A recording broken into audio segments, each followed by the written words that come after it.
So this is the last episode of 2024, and we've decided to kind of do a retrospective. So it's been a year full of twists, turns, milestones, and we want to do, well, in the previous episode, we did some epic fails, and this one we're taking a moment to reflect on the actual highs, the lows, everything in between, personally, professionally, and right here on the podcast as well. So, yeah.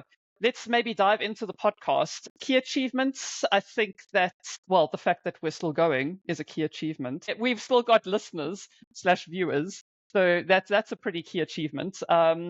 And feedback that shaped the show. Sometimes no feedback is the best feedback that you can get. Because the early days, are more likely to comment if it's a negative thing. We know this about the internet, so we'll just take it that we have no negative feedback. Well, no feedback, like I say, no feedback. Originally, the initial episodes were like an hour long, and no feedback usually means that no one's watching it in the first place. So we cut them down to 15 minutes, and it's been better since then. So yeah, apparently short and sweet, I suppose. Have there been any kind of standout moments for you on the podcast?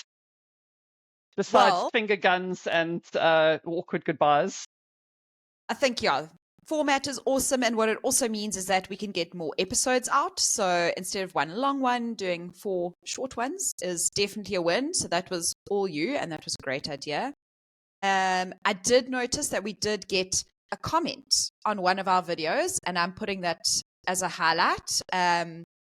There was some conversation around it, and yeah, that was really self-affirming for me and very validating. And then randomly, I was sending a birthday message or something to my husband's aunt, so I don't know what that is to me, aunt-in-law, who lives in Morocco, and she said she listens occasionally. So yes, it is family, but it was just wonderful to hear someone who said, oh, and I've listened to your podcast, so that was cool.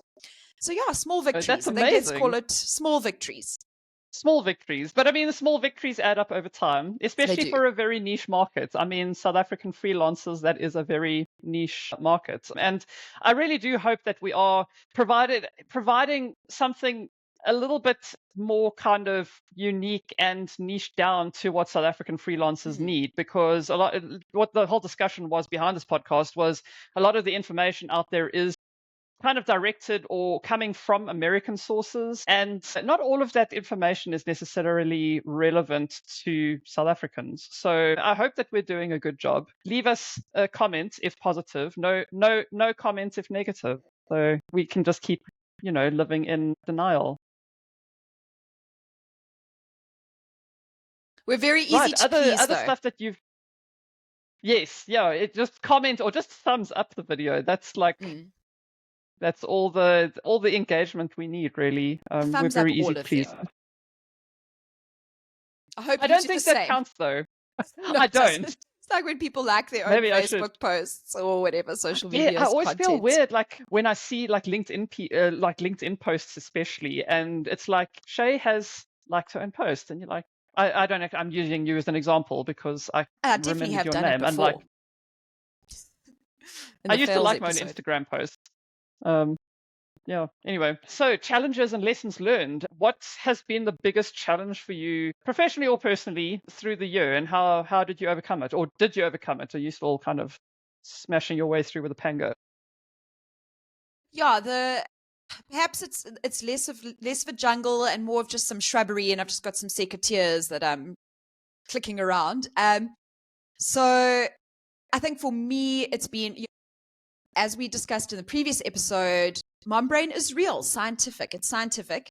So I think and this is something I've been working on since I started my freelance career, or perhaps actually too late in my freelance career, is not trying to do it all and realizing that you can't do it all and it's not effective to do it all, and don't take on too much. So I guess it's something I continuously am working at, is being kind to myself, and you don't have to be all the things and do all the things, and there are seasons in life, and leaning into that. And yeah, and I'm so much happier for it. So I mean, even yesterday, for example, when we had a bit of a mare with I was struggling with my internet and our scheduling, and I eventually took myself off to lunch and you had a nap. And I was like, this is what life's about and what freelancing is about. Why should we be stressing about these small little details that really don't matter in the long run. So I think for me, it's still a work in progress, but that's where I'm at. I think it's always a work in progress because I felt guilty the entire time. It was a very guilt-ridden nap. But because I used to kind of, if something fell through, I would literally find something to clog that gap with, even if it was like a Udemy course or like I felt it's office hours. I have to be in front of my computer. And my big challenge was this year was having to deal with burnout in the first quarter, and that impacted me professionally and personally, like really, really badly. Like my personality completely changed. I was getting nothing done. I was reactive all the time. I was crying all the time. And it was just, I think that kind of, you run your own business and you have to be on all the time kind of mindset really comes back to haunt you at a later stage. I mean, you can't go for 6 years without a break and expect to still be firing on all cylinders. So, that is the biggest challenge that I think that I've had to face. And it's like you say, it's a work in progress as well, because my nap yesterday was laden with guilt, and I want to knock off after this podcast, and I feel like I've got something due on Monday. Let me quickly do it this afternoon before, because something else might come in on Monday, and then Monday Megan's going to be swearing at Friday Megan. But it's I'm definitely better than I was, so I will take that as a win. I do knock off half day on a Friday now, and generally don't feel that guilty about it anymore. So I think that's a win. Definitely, definitely. And I think what we need to remember is we're more likely to overwork than underwork. So actually, when you think you're underworking, you're compensating for all the overworking you're doing the rest of the time. So it's like bearing that in mind. We're not lazy. Well, we try to be lazy, but it doesn't work. Yes, we actually coined a term during one of our off-air chats. I think it was greedy and lazy. That's me. That basically, I'm greedy and lazy, so I will find the quickest, most efficient way of doing something that earns me the most money. So Amen. yeah, but I need to balance that with taking a break and taking time off, which I am doing now in December. Shutting down on the 12th, coming back in the first. Well, not the first week of January, I think, is like 2 days. So the second week of Jan. So I'm looking forward to a break. I don't foresee myself not opening my computer during that time though. So watch this space. And also watch our previous episodes that we have done on exactly that, on how to take a break, come back, set yourself up, etc. Yeah. I think that we'll probably be doing like an overview of what's going to be happening in 2025 when we come back. But let's maybe kind of end off the year on a high and look at kind of what freelancing projects or breakthroughs happened for you this year, and how you think that's going to inform things going forward for you in 2025. So, I mean, again, transparency, full disclosure, I entered myself into an award, and I must be honest, I'm sure it is really farcical because you enter yourself and look, I'm sure do a bit of due diligence, but I ended up winning this. I was probably the only person in the category because I think you create your own category. I'm serious. So, best SEO content writer in South Africa. But why did I do it? So that I can say award winning. Do I deserve it? Yeah, why not? So I think having that and being able to put that on my email signature and on my LinkedIn, farcical as it is, we're all suckers for that kind of thing. So I'm going to chalk that up to inflated achievement. It sounds a lot more impressive than it really is, but hey, I'm proud that I actually was proactive enough to enter myself into it, even if I was the only one who did. So I was the only one who did. So actually, I'm lapping everyone who didn't. There you go. So yeah, that was a cool thing. You see, that's not very greedy or lazy. No. Well, greedy maybe, but it definitely was not lazy. Exactly. Because to enter, I once tried to enter myself into something like that, and it was just so much work. I gave up in the application phase because I just couldn't be bothered to fill in all those forms. No, there is some labor involved, so I can be rewarded for that. And then, it's such a small victories, but I let go of a client where the work was really easy. I was getting paid well for it. At the time, I wasn't even fully booked. I'd just come back from maternity leave, and they just were not serving me anymore. I was dreading an email from them, dreading to have to do the work. So I ended it, and I was proud of myself because I had no reason to end it other than not enjoying it. And I did it. So yeah, again, a small victory.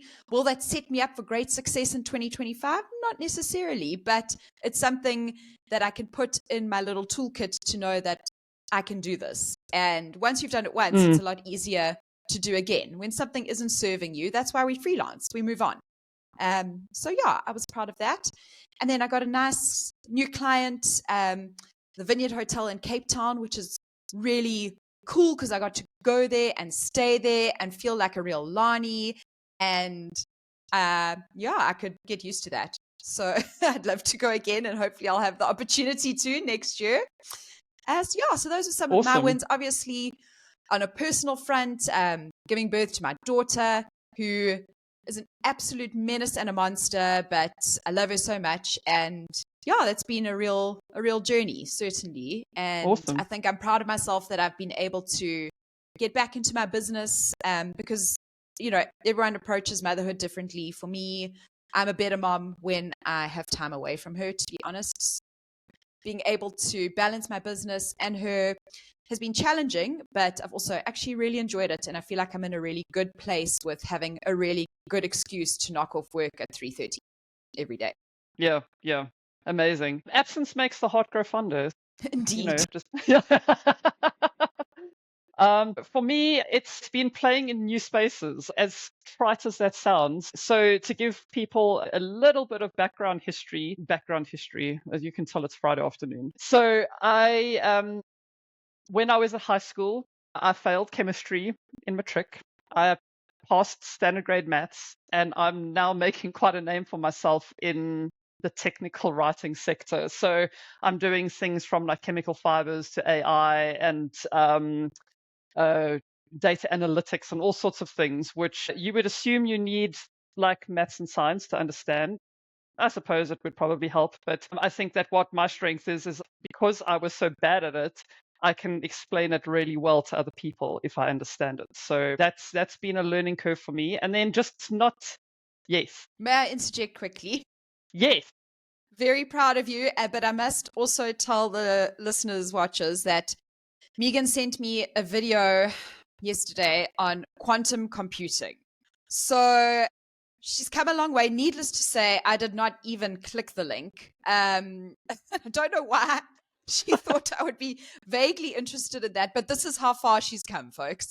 Okay, so to give people background history on that video that I sent you, I've been sending you a whole lot of crap before that, and I just wanted to clarify that I don't spend all my time rotting my brain on YouTube with literal music videos and arcane series analyses. So I do actually watch intelligent stuff on YouTube as well. So yes, I do not. And okay, I'll keep sending you literal music videos then. Thank you. And yeah, I playing in the AI space. I am looking at getting into kind of more the strategy side as well. And an opportunity weirdly has come up. I'm going straight from here to a meeting, you know, for a corporate who's looking to integrate AI. So I think the lesson here for me and maybe for everyone else is just because you're a writer or a designer doesn't mean that you should be pigeonholed into that forever. Maybe I'll change my tune if this whole thing falls through and they'll be like, no, just stick to writing. But if this project pans out, I mean, I've then used a weakness, I've turned a weakness into a strength, into strength of writing, into strength of AI strategies. It'll be a really weird trajectory and one that I hadn't actually planned, but always be looking out for opportunity and see where it takes you. 2025, I think, is going to be interesting. It can't be worse than 2024 because I've had a really shitty year. Yeah, no, it can only get better. But yeah, so that's the end of Freelance Life for 2024. We'd love to know from you. What professional or personal wins have you had? Please tell us in the comments. We'd love to learn from you as well. So if you tried something and it worked and you see it as a win, please do let us know. And don't forget to subscribe so that when the 2025 season comes out, you will be notified. Until then, have a good break.